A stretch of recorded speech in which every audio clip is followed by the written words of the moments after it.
Alright, what's going on, everybody? This is chapter 44 of My Hero Academia, and I enjoy this chapter a lot. I contemplating between 4 fire emojis and 5 fire emojis. I think I'm going to ride with 4, because there wasn't like a lot to take in this chapter at all. Honestly, it was just a nice, fun chapter to read.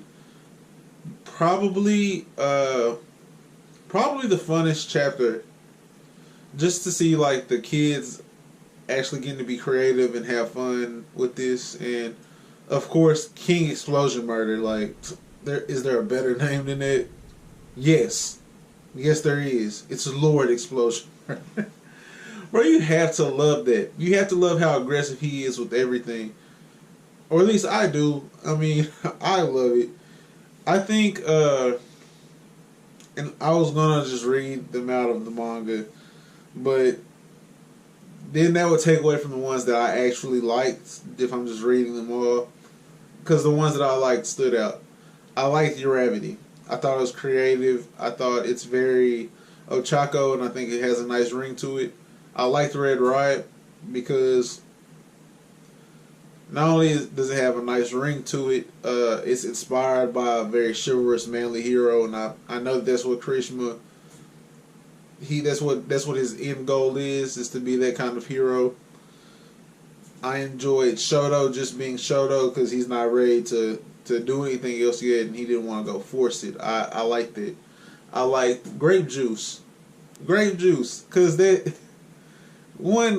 probably the first thing Mineta's done that I've liked since starting to read this. That's number 1. Froppy. You gotta like Froppy because it's very playful, and that's kind of what Sue is to the My Hero Academia fandom. Is she's like a very lovable character. Like, a lot of people like Suyu, so her to have a name like that only makes sense. I liked Cellophane. I thought that was creative while being straightforward. I don't even think a lot of people understand that cellophane is tape. So, thought that was dope. And then, to get actually into the chapter, besides that, and besides Midnight, the rated R superhero, which she is, by the way, I was a big fan of the message that kind of was brought forward in this chapter, that these are kids, these are high school kids that had a pretty big moment. They were on a large stage, and now they're celebrities. And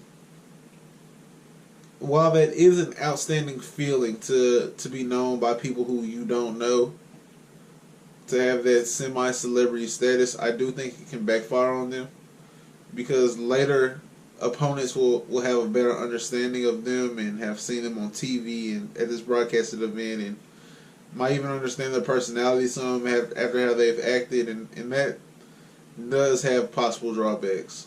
So I do think that can come back to bite them. But to see how they're dealing with it, and to see how the different students are having to deal with different levels, where, of course, that's Endeavor's son, which I think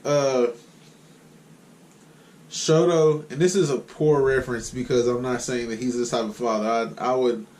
I would be hard pressed to call someone like this a real life dad. Endeavor, like, call them the Endeavor parent. But imagine, and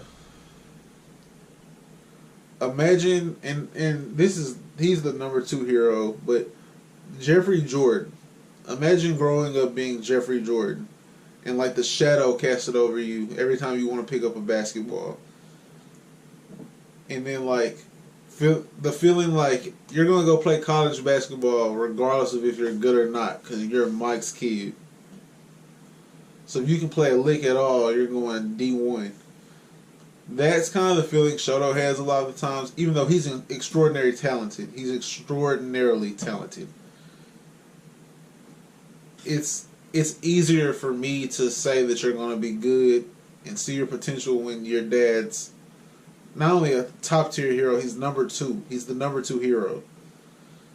I also think that because of his showing and Bakugou's showing, they are experiencing a completely different level of notoriety than Kaminori or Sero or Coda or like other folks from Class 1A are feeling, even though they all had pretty solid showings. The ones that fought out at the top and had the grandiose fights are going to receive and have to deal with more than the other ones will. 4 fire emojis. If you like this review, I know it's shorter than they usually are, but this was like a smaller, funner chapter, and I'm sure we're going to get to more later. One thing I will touch on right before we are out of here is the relationship between Iida and his brother, where his brother entrusts his name to him, and Iida has this moment where he says he's not ready yet. I thought that was a big step for him, because he easily could have just been like, oh, I'm in Genium now. But to feel like he hasn't deserved it yet, and feel like there's still room for him to grow to become what he sees his brother as, is big in his development. And I'm interested to see that development in Iida. He's very straightforward. He's a very by the books character. And so to see some internal motivation, like some of the other things that drive him, could open him up to me as a character. Because besides Mineta, he's probably my least favorite character. Let me not say character. Student in Class 1A.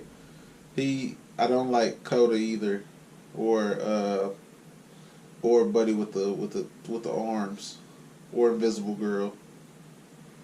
Mineta. So he's my 5th least favorite student in 1A. Anyways, guys, that's besides the point. That was the ramble. It's always going to happen. Like this video if you liked it. Subscribe for more My Hero content, as well as Black Clover, The Promised Neverland, and a weekly video game stream. In the comment section below, I had something wrote down for this. Oh, easy. I forgot. Easy. Who had the best name to you guys? Like, who had the best superhero name that came up? And you can't say Deku, because it's really a nickname, not a superhero name. So, besides Midoriya, because he's the main character, who had the best superhero name? That's going to be it from you guys. Have a great rest of your day. Peace.